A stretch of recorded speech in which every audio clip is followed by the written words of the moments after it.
우리 인간에게 좋은 죽음이라는 어떤 죽음을 말하는 것일까요?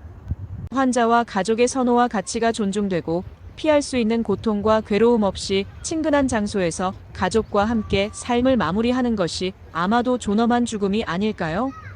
그래서인지 장기요양 노인들도 대부분 집에서 세상과 하직하기를 원하지만 현실은 대부분 병원에서 임종을 맞고 있었습니다.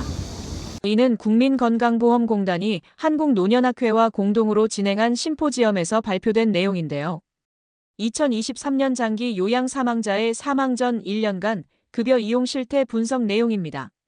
보고서는 급여 이용뿐만 아니라 죽음에 대한 인식, 생애 말기 선호 장소 등도 연구했는데요. 실태 분석 결과를 보면 노인의 85.8%는 스스로 정리한 임종을 좋은 죽음으로 꼽았습니다. 이어 고통 없는 임종, 가족에게 부담 없는 임종, 가족과 함께하는 임종, 집에서 맞는 임종 등이 뒤를 이었습니다. 생애 말기 희망 거주 장소는 돌봄 수급 노인과 가족 돌봄자 모두 자택, 병의원, 노인의료복지시설 순이었습니다. 다만 희망 임종 장소는 돌봄 수급 노인의 경우 자택, 병의원, 노인의료복지시설 순으로 자택이 많았지만 돌봄을 담당하는 가족은 병의원, 자택, 노인의료복지시설 순으로 돌봄을 받는 노인과 돌봐야 하는 노인을 둔 가족 구성원 간의 차이가 있었습니다. 장기요양 등급 최초 인정 이후 사망까지의 기간은 평균 3.84년이었고 사망 장소는 의료기관, 자택, 시설 순이었습니다. 사망 전 1년간 진료 질환은 고혈압, 치매, 고지혈증 순이었고 암으로 인한 사망 비율은 15.1%였습니다. 장기요양 사망자 17만 명 중 99.9%가 건강보험 또는 장기요양 급여를 이용했는데요. 급여 비용은 건강보험만 이용한 경우가 3,700만 원으로 가장 많았습니다. 건강보험과 장기요양 3,600만 원, 장기요양은 1,400만 원 순이었는데 이용 급여비 중 건강보험 급여비가 58.1%를 차지했습니다. 사망자의 94.2%가 사망 전 1개월간 평균 440만 원의 건강보험 급여를 사용했는데요. 입원이 520만 원, 외래가 29만 원이었습니다.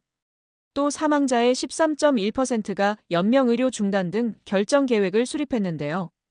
이 중 56.5%는 사망 1개월 내 작성했으며 사망자의 7.6%, 연명의료 중단 등 결정계획 수립자의 58.2%만이 연명의료 중단 등 결정급여비를 사용한 것으로 나타났습니다.